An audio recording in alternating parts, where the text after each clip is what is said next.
Good afternoon, everybody. We are so excited that you're here joining us for this webinar on academic sources, how to find them, how to analyze them, how to use them for your honors in action projects. So welcome. I'm really excited about this. Now let me share my screen with you so that we can share some slides. Here we go. Okay, well, my name is Susan Edwards, and I work with Phi Theta Kappa Student Engagement Team as the Associate Vice President of Honors Programming and Undergraduate Research. So I get to work with Honors in Action a lot.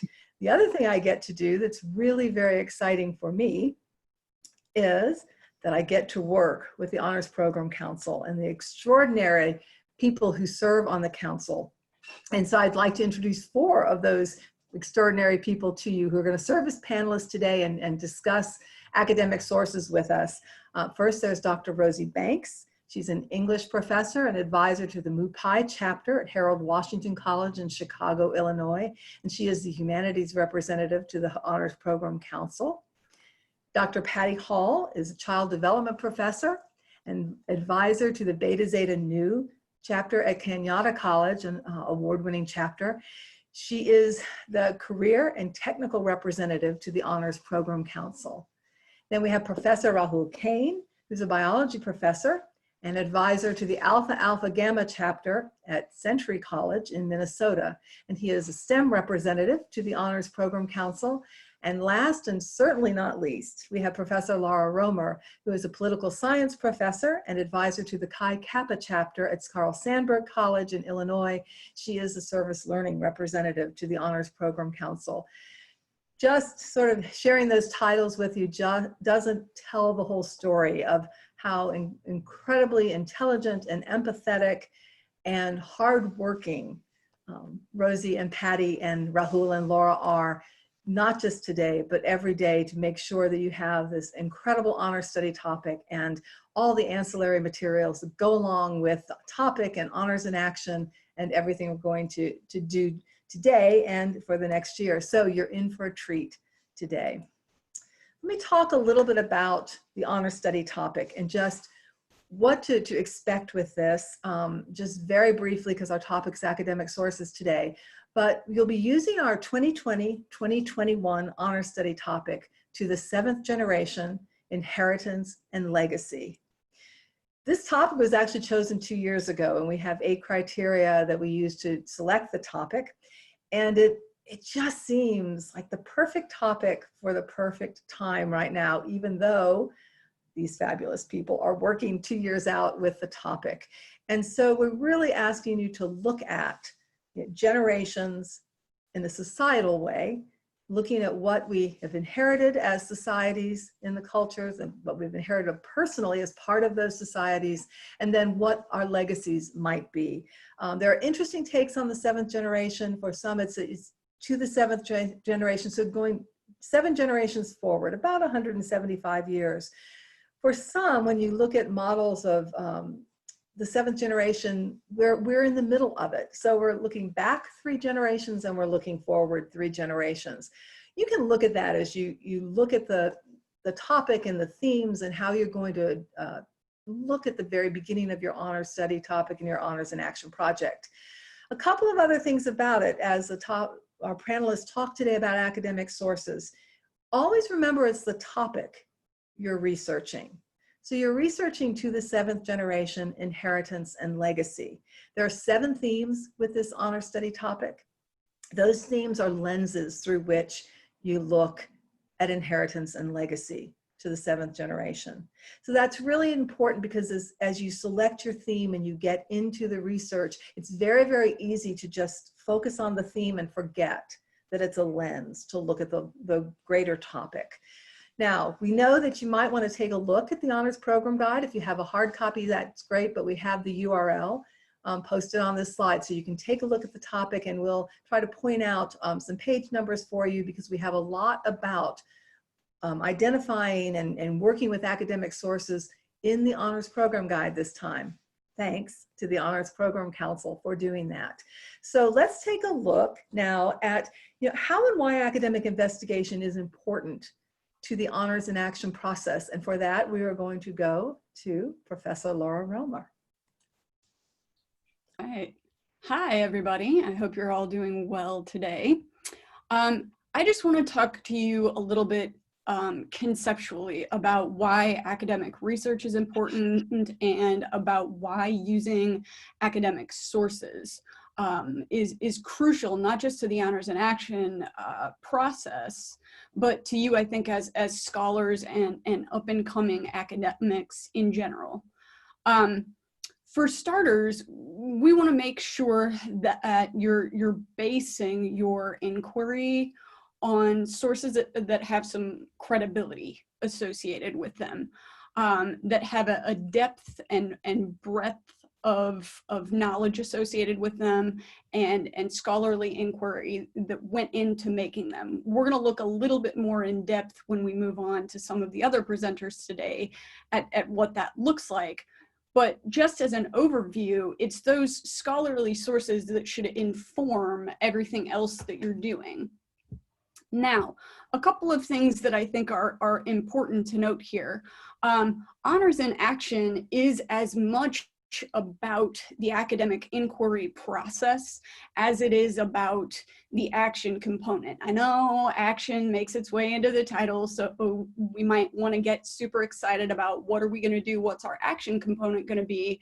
But really, that action component needs to be informed by your research question and then by the answers that you find through your academic source inquiry. That's how you're going to figure out what your action component should be, at least in an ideal universe.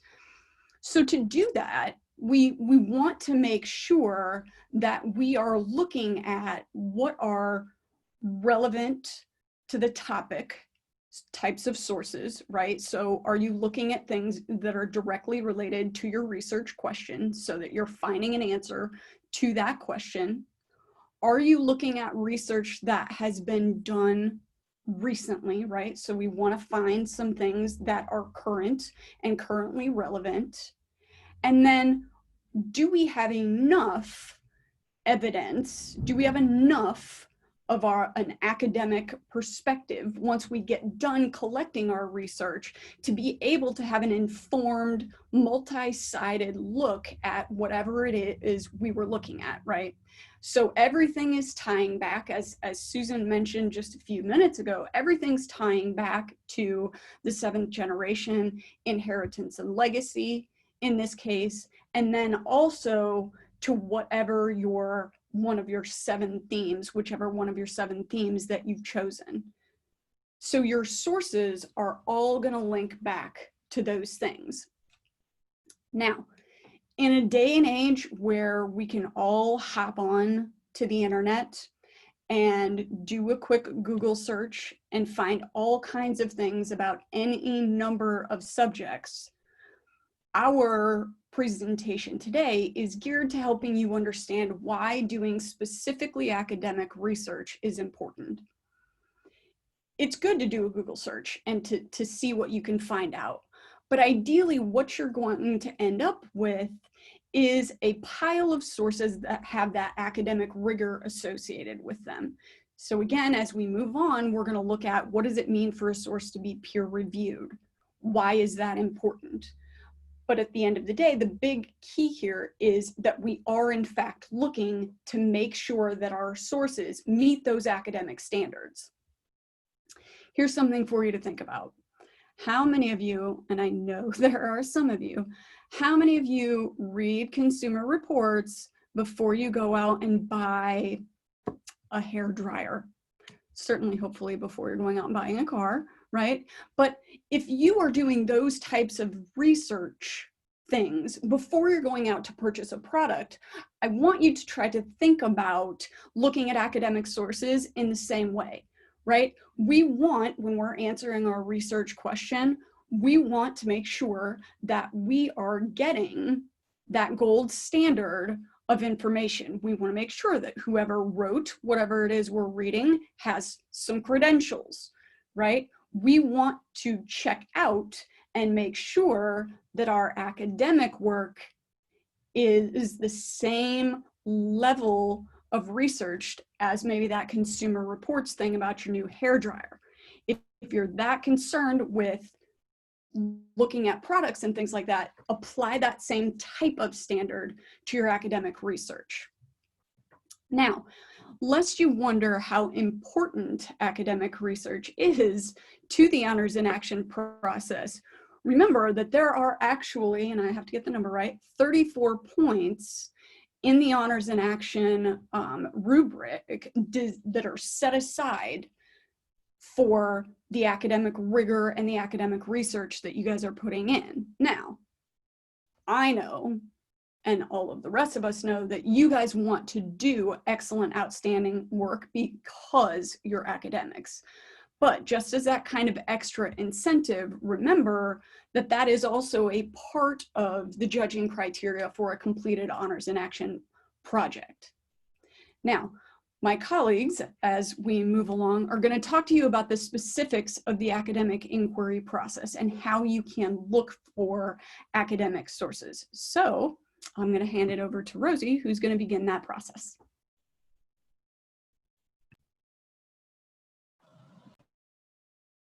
Okay, I'm muting and unmuting myself as I speak. Thank you, Laura, for an excellent opening and for introducing just the idea that part of good research, part of the academic process is finding good and quality academic sources. And so I want to talk a little bit about the search process, the how-to of doing that. And there's a couple of slides I have that might just sort of be touch points in what I'm going to share with you that I'd want to make sure that you had. The first one just kind of offers a way to think about research. And I write, research is a recursive process of critical investigation. I want you to focus on the word recursive, and I want you to focus on the word critical. So when I talk about, I teach English, right? I teach composition, and we talk a lot about writing being recursive. And what we mean by that is that you might write something, which we call a draft, and then you go back and revise it, or you might rethink it entirely and start again, or you might do edit work on it. You might look at it from a different angle the next time you approach that topic. So it's almost as if you're going in a not quite a circle, but you're constantly revisiting the idea to see if you can improve something, to see if you can grow, you can develop some new idea in a different way. Research is quite similar. For instance, probably before, you see here I have a note, the prerequisites to the search process is to have a chapter theme and a research question. Well, it's possible that you'll need to do some research beforehand to even get close to that research question. So you start looking around to see, okay, what am I curious about? What are people thinking about? What's out there? And that's a part of the research process too, to develop that theme and the research question. So you're going to keep going back to the research drawing board, as it were, not to completely revamp, but certainly to go deeper and deeper into your investigation. Obviously, the critical part, and my colleagues are going to talk more in depth about that, are the strategies that you use to investigate the sources that you find. So what I want to talk about really is just the process itself of finding sources that might work. It will take your critical lens, your critical review to get to that. So an academic source, what you're looking for in the search process, and there are going to be two searches that I'm going to recommend initially. What you're going to look for are sources that are peer-reviewed, meaning that other scholars in the area have vetted the source and they find that it is legitimate and reputable and credible. You want a source that is trusted and used by other scholars in the field. So are they citing this source in their work? Are there other, is there other research that builds on this process? You want to know that. Does the source document its sources, right? So you want to look for robust documentation and reference to other research and other work that supports the source.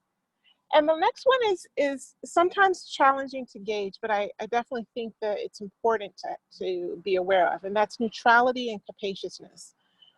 So the idea of neutrality is that the academic source has demonstrated an ability to not be unduly biased to one side or the other, but seems to be fair-minded and seems to be able to take an even-handed or level-headed look at the work around a particular topic or question.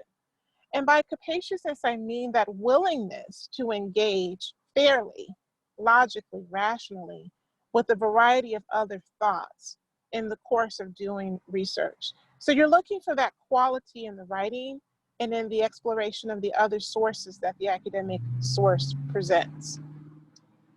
So if we move forward to thinking about, okay, where do we find these things called academic sources, right? Where are they? I list about 10 possibilities, and there are probably many, many others, but these are the ones that might give you a good running start. So your research librarian, obviously, and I know in this era of COVID-19, a lot of us have moved our library resources online, and so our research librarians are probably online too, ready to help us and assist us. So definitely continue to make use of them. Your college's databases, of course. Your public library tends to have online resources and access and subscriptions to journals that your college may or may not have. And so it's worthwhile to take a quick look, if you have a library card, to take a quick look at their resources to see if that's valuable and useful. Google Scholar tries to sort through the net, the web, to find scholarly resources, as well as court cases if you're looking at law, something around the law. So Google Scholar could work as a resource. The challenge is you won't always find the full text of an article there, and sometimes it may require you to pay. You do want to make sure that the sources that you're using and that you find are full text sources. So you should be able to read it throughout, and it should be accessible. The Directory of Open Access Journals is another great resource. This one is, so open access journals tend to have sometimes a negative reputation because you would think that perhaps they're not as well vetted as other sources. However, the directory makes a point of curating within the community and of ensuring that the sources and the journals that they offer are in fact peer-reviewed journals. So it'd be great to take a good look at that, because obviously that will be more accessible for independent scholars, and certainly it's free. The others, I'm gonna jump to Open Library and WorldCat. That's just a quick, those are both good sources to see what's out there, especially WorldCat, who's writing books, what's out there in general around a particular topic. And then the top three on the other column, on the right column, Unpaywall, Futurity, and Eureka Alert, can give you ideas and give you a sense of where the current conversation is. So Futurity focuses on the current research that's happening in research libraries, et cetera, in the areas of science, health, culture, and in the environment. So you can subscribe, and they would send you a list of well-known universities and colleges that are doing great research. So you get a sense of what's out there currently in terms of your topic. Eureka Alert also does that, but it focuses on the sciences. So both of those are ones that you can check quickly to enter the conversation. Again, we're talking about what are people thinking about now in terms of your topic, and then also, of course, you want to keep looking back to see what the academic conversation in its entirety is about.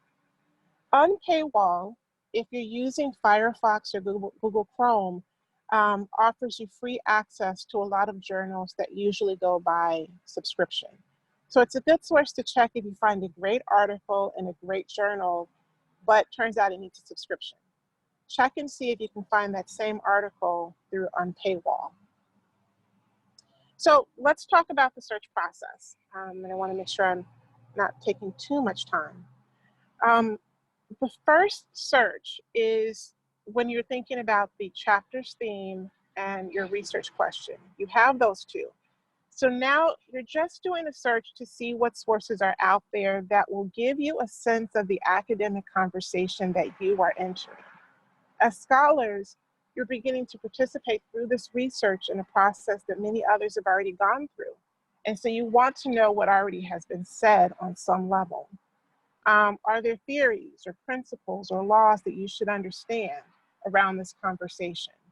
Is there a history of research or a background that you should follow around that? And certainly, if you're asking a question that is open-ended, you want to know the varying positions and perspectives that speak to that particular topic or theme. So in this search, you're using those databases and other search engines that I pointed you to try to find out the world in which this topic exists, the world of that academic conversation. You're also looking to see if you can find more focused keywords. Who are the key writers and thinkers around this topic? So then in the next search, you can sharpen and drill down to those that are most relevant and most current. So the second search, again, is where that critical lens really kicks in. And that one is about, again, determining the best sources for your research. The next two presenters, Dr. Hall and Professor Kane, will talk about the specific kinds of critical questions you should ask to investigate the sources. But I hope this was helpful in kind of shaping what the process can look like. Now we move on. Thank you very much, Dr. Banks. And we're going to move on to Dr. Patty Hall, who is going to talk to us about the type and relevancy of academic sources. Thank you, Dr. Banks. These really are exciting times to engage in research. Rather than being limited to going to those book stacks in your library and using text-based sources, we have the opportunity to find unlimited varieties of materials and sources that may be relevant and appropriate. I emphasize may here intentionally due to the nature of internet research, and Rosie talked about that a little bit. Because of internet research being so expansive, it may be likely that you'll get overwhelmed with the inundation of information and options that are coming at you. To clear this up, let's look at different types of sources that you might encounter. This graph is located in your honors program guide, and I'd like to remind you to return to that guide early and often in your research. It's filled with awesome information, and every time I read it, my understanding of the Honors in Action project and the intentions of the Honors Council becomes more and more clear to me.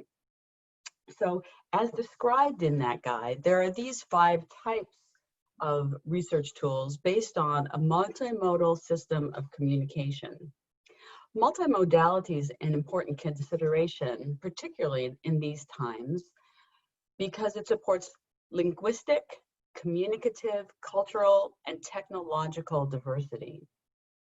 So at the top of this chart, you see textual as the first type of resource. These are written words in books, journal articles, novels perhaps, depending on your topic. The second is oral. So these are recorded speeches, podcasts, videos, audiobooks. Many of these categories overlap with one another. Linguistic is the recorded or live interviews with key informants, focus groups, or perhaps spoken word in speeches. And spatial would be dance or storytelling, perhaps graphic novels. And visual would be images, media, maps, documentaries, and live performances. As you can see, this is a really rich array. So because there are so many options, your chapter will need to sort through everything that pops up in your searches.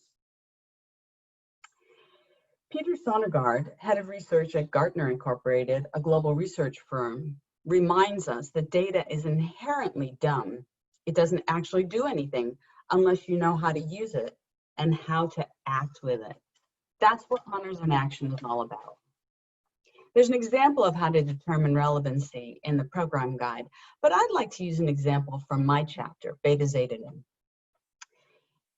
Investigating in the 2016 study topic, How the World Works, Global Perspectives, officers and members of Beta Zeta Nu were curious about this newly developing thing called cryptocurrency, specifically Bitcoin.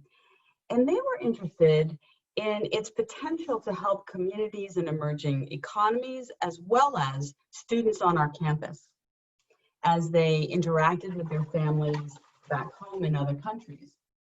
But since cryptocurrencies were relatively new at the time, they couldn't find many peer-reviewed journals that talked about the history of Bitcoin. And so they had to rely upon their internet searches to really find information about even what cryptocurrencies were. Now, everybody knows Bitcoin now, but in 2016, that was a long time ago, you guys. Nobody had any idea of what cryptocurrencies were.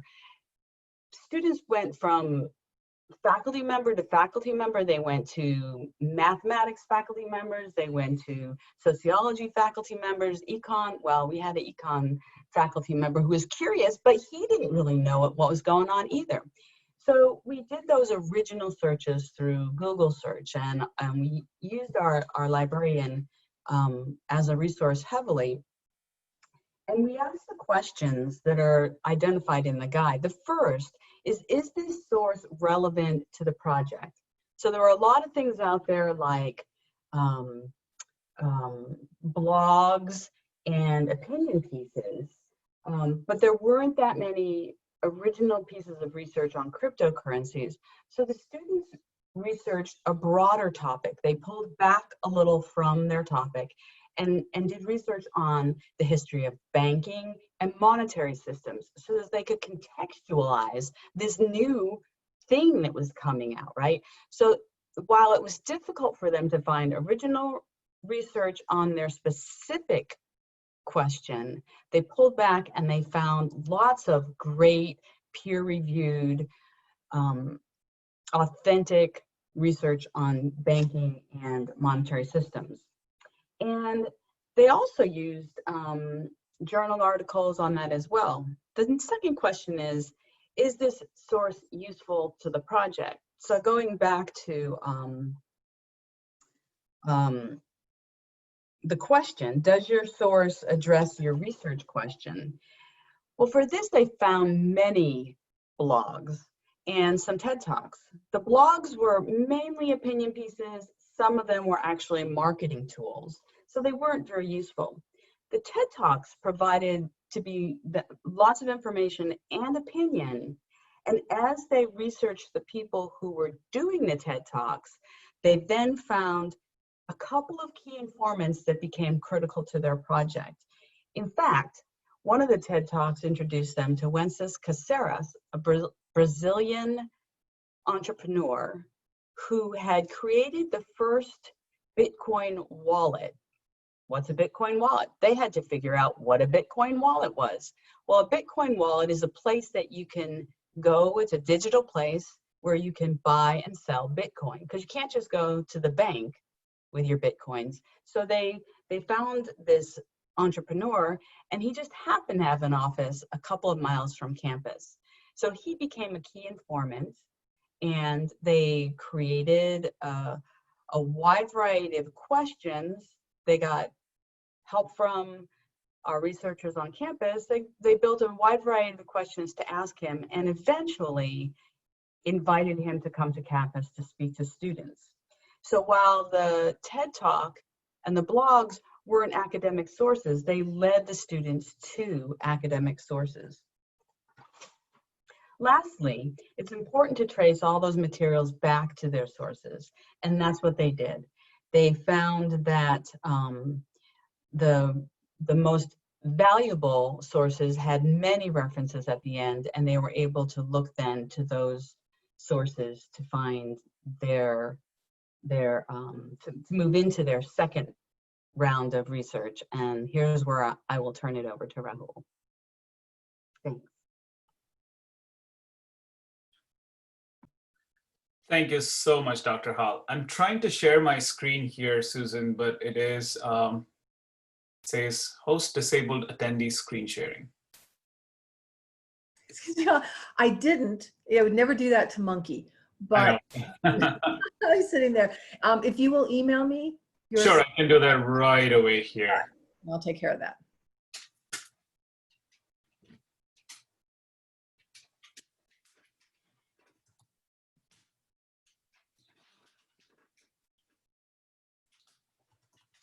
You shouldn't have said his name. He woke up now. All right, I've emailed the presentation to Susan, and as the presentation comes up, let me quickly talk about what we've talked about so far. So far we've discussed the basic idea of doing the research, how the research should be done, and how then you should taper it down to what your chapter's project is going to be and how to make it more relevant to your chapter's project. I just had a meeting with my chapter about Susan, did you get that email? I just want to make sure I don't need to send it again. I'm good? Okay, so I just had a meeting with my chapter a couple hours ago, and we were talking about different themes and how we could do the research to bring and eventually bring our ideas together. And of course, my chapter wants to do a project on theme 5, which is the best theme. But we also realized, well, I'm just saying that because I wrote it, but I'm also saying that when we look through all the other themes, we found that everything that is happening in the world around us is so relevant that it's something that we could all think about projects that are all relevant to all of those 7 themes that we were able to somehow come up with about 2 years ago. So it has suddenly become very relevant from that perspective as well. And I chose this slide. I hope everyone can see the slides now. I chose this slide specifically because it just shows you what we've talked about so far. There are so many light bulbs, and you have to choose the brightest ones at this point in your research process, right? So you go to your library, you've gone to your library, and you've looked up online, you've looked through podcasts and TED Talks, and you've looked at research articles and newspaper articles, and you've gathered all of this information that seems really relevant to what your project is and what your ideas are. But now it is time to start picking the brightest of those light bulbs. Could we go on the next slide, please? So you've done this work so far and identified the different research themes that you could be working on and the specific projects that you want to work on. And eventually it is now time to start thinking about the secondary research or the second research portion, second part of your process. And that part is to identify the currency, the credibility, and the ethos of your research process. So what can you do to ensure and make sure that the second part of your research is stronger and more focused on your work that you intend to do? First off, look at the kind of research that you're doing and how it becomes more relevant for you. So consult with your statistics professor on the campus or Office of Institutional Effectiveness. They're the 2 people that every campus has, and these are the 2 people who are the most useful in finding that brightest light bulb for you. So bring your research to them, have them come to your meetings, consult with them. We have our Dean of Institutional Effectiveness who has become really good friends of Phi Theta Kappa. She often comes to our meetings, not just because they are donuts, but also because they're really interesting discussions that we have around research and about research. So this would be the time for you to involve and include them or a statistics professor who can help you weed through and find the right kind of research articles that you want to include in your project and that you want to depend upon. Research can be qualitative or quantitative. People have different opinions about both qualitative and quantitative research. I love both. I must say that for Susan. So quantitative research is numbers. Qualitative research is feelings. How do you feel about this? How do you do different surveys? And of course, qualitative research is something that a lot of our students try and do to try to resolve to the right answer to their question. Can we go back a slide, please? That's all right. So qualitative and quantitative research is what you want to identify your research with and find out what kind of research do you want to pursue, but what kind of research do you want to include as references into your research as well. And there are 4 things that I would encourage you to look at your research at this point. The internal validity question. So does the treatment of your, does the treatment cause a change in the behavior? When I say that, it doesn't have to be a treatment and behavior per se, but it does also cause an effect, and that validates your research. The second is the construct validity question. Are the variables accurate? Is what you want to find out defined by the different variables in your research? The external validity question, can the results of the research be generalized? And again, it's not only for the references that you're depending upon, but also your own research. And lastly, ethical questions. Is this study that you are performing ethical, or the research that you're depending upon, is that ethical? And of course, is the study timely? Right now, as we all have said, and we are really proud to have come up with the honors program guide and the different themes that we have for 2 years ago for the time that is really relevant for now. So we do feel that you will find a lot of interesting projects come out because of where the world is today based on that honors program guide. But you also want to depend on your research for your projects and make sure that it is a relevant research that you're depending upon for the research that you are doing today. I'm getting caught up in the 7th generation, you know, from the past and the future and the today. Last slide, please. And I just wanted to give you an example with talking about the psychological tapeworms. That's something that I talk to my chapter all the time about. So quacks or experts will use the free speech protections to go on social media, talk shows, or internet to promote different psychological tapeworms. What are psychological tapeworms? So in 1920s, there was something called as a tapeworm cure, where they would make you swallow a tapeworm, and they would say that this will help you with weight loss, or it will help you with quitting smoking, or disciplining children, or all 3 in just one pill, you know, but wait, there's more. And then FDA came and said, no, you cannot just make these claims. And if you know about tapeworms, they can be microscopic, or they can be 30 feet or 30 meters long, which is 100 feet long. So they're making people swallow tapeworms. Do not get stuck in those, in the rhetorics of the quacks or the tapeworms, right? So make sure that the research that you're depending upon is timely, of course, and ethical, of course, but also fulfills the other criteria of a good and high quality research. I just wanted to give you an example of something that I saw this morning. Hydroxychloroquine, was that the tapeworm of 2020? Because FDA first said, well, we need to buy lots and lots of it. So if you were doing the research on March 28th and use that as a resource, you would be like, yep, FDA says, so it's true.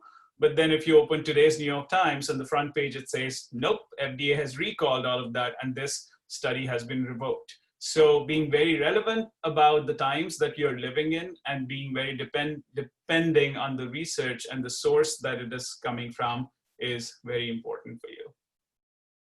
And lastly, understand the research design, qualitative, quantitative, the data, the N, the statistics applied to it, and the relevance of that. All of these things will become very important. So have your advisor or someone from your college talk to you about the basics of the research design. Understand the research design, because the understanding of the research design will help you evaluate your resources. Thank you. Thank you very much, Professor Kane, and to all of our panelists.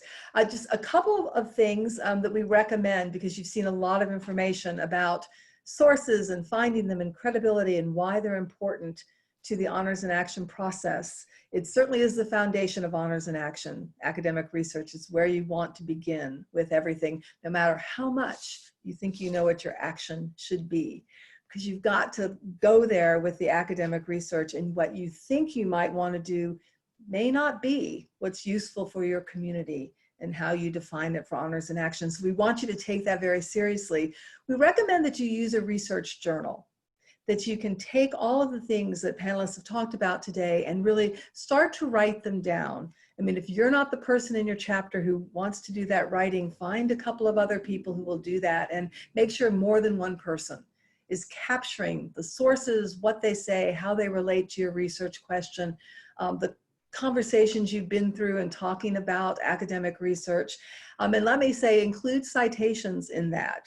Honors in Action requires APA citations. There's a 7th edition of the APA manual now. So we will have later in the fall, we'll have a webinar on APA citations, but so much easier to capture that information now than it is, say, in January, when you're trying to race with Honors in Action homework award entries and to get those in. So start to capture the information. If you don't have them in absolute 7th edition APA form, you can still work on that, but you want to just make sure you've got all that information and that you go back to those things and reflect on them. And I think our panelists did a great job of talking about it isn't a search where you find the first 8 sources online. It's that you look for sources and then you think about what you're doing. And sometimes, like in the case of Beta Zeta Nu, you pull back and you have to think about a different context before moving forward. Or you find that you're not finding what you need to find and you go in a different direction. All of those things become really important.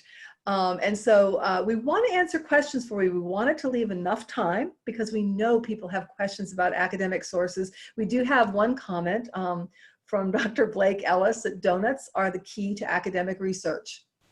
I think that may be true. But what questions do you have for us? Things that maybe aren't clear, things you would still like to know about academic sources. Maybe you've started your research and you have some questions about the direction in which you're going. If you write your questions in the chat box, I'll make sure that the panelists hear them and we'll answer them. And don't be shy.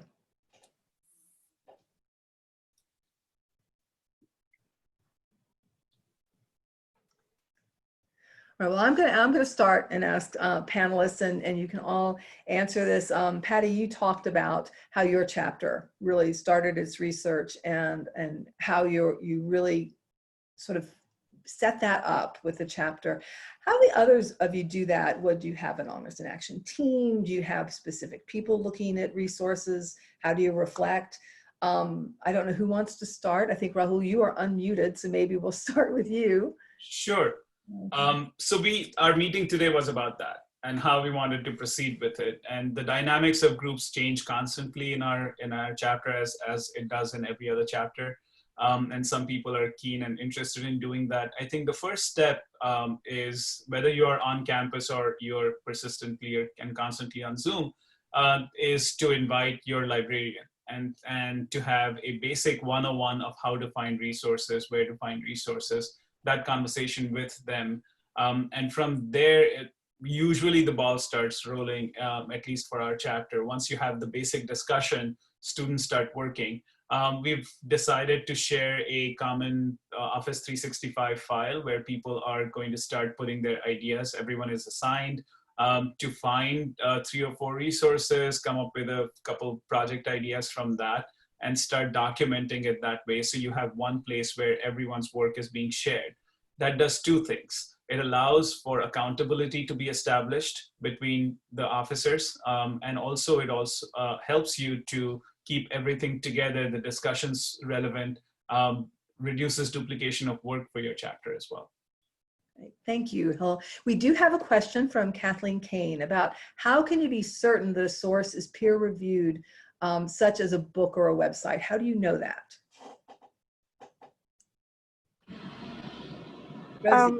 I'll jump in. So I feel like, well, there's not even a feel, I guess. There's 2 things that you want to do. First of all is, in the manuals, they might talk about knowing the container that an article is in. So once you find an article, you want to go back and look at the journal or the periodical in which it is published. Sorry, there's a wasp coming through my window. Notice the journal in which it is published. And then you're going to notice perhaps the purpose and the editor board or editorial board for that particular journal. So you don't want to just pluck an article out. You want to look at where it's situated, who published it. And that will give you a very strong sense of the reviewers that allowed it to be published. Now, if you look at something like, and I'm trying to think of perhaps the best source, you can always check with your research librarian, of course, to make sure that you know for sure. But I do think that if you're wanting to know the reputation of an article, you're going to look for the reputation of a journal, the journal in which it's published. And if you give me a few seconds, I'm going to let my other colleagues jump in. I'm trying to think if there's a solid source where you can check it online just to make sure that you know that this journal is reputable. So give me a few minutes on that one. Thanks, Susie. Anybody else? I can quickly add to that.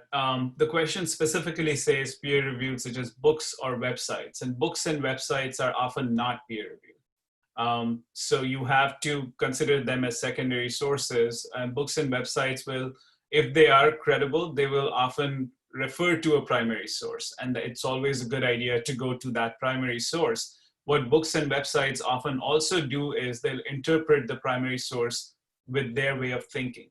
And you definitely want to make sure that you're reading the article without any biases of the books or the websites that you might have arrived to the original article from. So read the original article, find references to the original article in other articles and books and websites. So cross-check them, cross-study them, and read them with a fresh mind without any biases. That's great advice. And the other thing I'd recommend, and I believe it was Laura or Rosie early on said that, you can look at a book, and there are books that you'll see a lot of footnotes. You'll see who the sources were, which is very helpful because you can look at the credibility of those sources. It helps you understand what the point of view is of the author. For websites, be careful with those because those are easy for us to look up, and they're fun because we're always online, and they can be really interesting. But for example, we see a lot of chapters that will use World Bank information, for example. And that's wonderful, but it's really important to get the interpretation of that information. So that might be that you go to a professor on campus, the economist, for example, on campus, or the political scientist who can interpret those figures for you in that data and help you figure out what that means. In 2020, you want to be careful because it's an election year in the United States, and you're going to see lots of websites that might, in fact, relate to the honor study topic, but they're there to make you vote a particular way. They're not vetted academic sources. And so you want to go beyond that. And again, if you want to look at those kinds of things and you're going to do something that's related to elections and inheritance and legacy, then I would recommend getting a source, a professor, somebody who can help you interpret those things and help you go more in depth about what you're seeing on those websites. And that can help a lot. The other thing, and Rosie had mentioned the things like Google Scholar, you'll see there if you plug in some keywords and you find some articles, they do two things. One is that it'll say, do you want articles that have been published in the last 5 years? Do you want things published in the last 2 years? And you can click on that, which is very helpful. It will also tell you how many people cite that article. That doesn't mean the information's perfect because there are loads of examples in history where information was cited over and over and over again and simply wasn't true. But it is one clue about how a journal article particularly is viewed within a discipline. And so that can be helpful as well. But I think all the panelists have said, the key is just keep looking, to keep exploring, see yourself as an investigator or your team as an investigative team. You don't have the answers yet. You're trying to find the answer to your research question. And so that helps as well when you're trying to find solid, vetted academic sources. You keep looking. They're not the first sources necessarily you find. Other questions or comments, Patty? I think I might also emphasize here that it's important to look for ideas that you might find contradictory to your own at this point.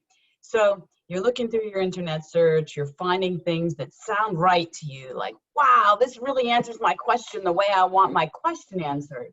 That's a warning signal. If everything you're finding answers the question the way you want it to be answered, then again, I tell you to go back and look again. Look for those alternative narratives, not necessarily to prove you wrong, but to be sure that you are bringing in multiple perspectives. That's what's so great about the multiple modalities that we're offering up as sources, is that you can go out and find lots of opinions.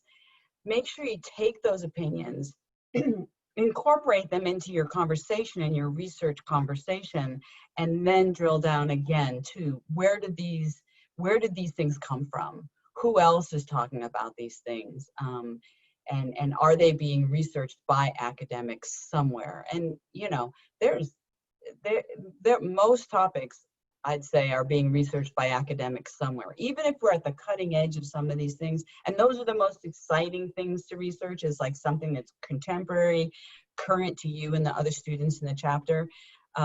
It's also those really contemporary topics that are going to be your biggest pitfall you might fall into, because people are writing emotional pieces about it. Don't just ignore those emotional pieces, but go beneath and look for the research that supports all perspectives. Thanks. Excellent. Thanks, Patty. We do have another question. Oh, go ahead, Laura, and then I'll, you sure? Another question from Jessica Martinez. I was wondering if we trust sources that end with .org or .org. Who would like to answer that one? I hate jumping in first, but I did want to, this will link what we were just talking about with this particular piece. And that is, you know, one of the things we talk about in English 102 is checking the credibility of the author, author themselves. So you want to check for sure, if you're looking at a .org, the credibility of that organization that's publishing that information. Is this an organization that has a good reputation among academics? Is it based within an educational institution? Do they put out good research? Sometimes the nonprofit organizations can be extremely partisan on one side or the other. And so you definitely want to, again, investigate the credibility of the author or the poster or the publisher of that particular site. Thanks, Rosie. Anybody else? Laura? Yeah, not to continue to repeat ourselves, but I think it's worth noting here that many .org sources are actually going to have references attached to them, places that they have drawn information from. So once again, you can go back and check their source material. And this will probably, hopefully anyway, lead you to some credible academic sources that you can use. So the .org is a springboard to something else. It's not that you can't use it. It is simply that it's probably, hopefully, going to lead you to something else academic. While I've got you, just one thing kind of as a reminder for you about the process. The type of academic inquiry that you are doing with the HIA process is stuff that you're probably going to mimic as you move on through your educational experience. This is meant to be a learning experience for you. So make sure that you're taking advantage of the resources that have been discussed here today. There is no expectation that on site you're going to be able to recognize whether or not a source is an academically credible source. If you don't know, ask and utilize that list of resources from before. That will help you to learn the process, because again, we recognize that you're still, many of you, in a stage where maybe this is the first time that you've done this type of academic inquiry. Excellent. Anybody else with .org? I think, let me say that any of the things that have been mentioned today, like websites and TED Talks and some other types of things like that, newspaper articles, they're great jumping off points, and all of our panelists have said that. So don't think you can't look at them. That can be where you get a lot of good ideas about where you might go in developing your research question. It's just that when you get through the end of this process and you're looking at those 8 academic sources, for example, you're going to use in your Hallmark Award entry. You don't want to use those preliminary sources because they're not academic sources. Yeah, valuable in helping you get ideas and moving forward. They're wonderful. I think we all use them. We use them as a council when we're working on a topic and looking at where the next great idea may come from. But you want to go beyond that. And I think that our panelists are right about that. Let me mention for some of you who are interested in more about academic sources, we have Research Edge. If you haven't gone through Research Edge, a lot of this information actually was written by the people you see on your screen and the other members of the Honors Program Council who are listed, and they've got photographs of those people in the Honors Program Guide.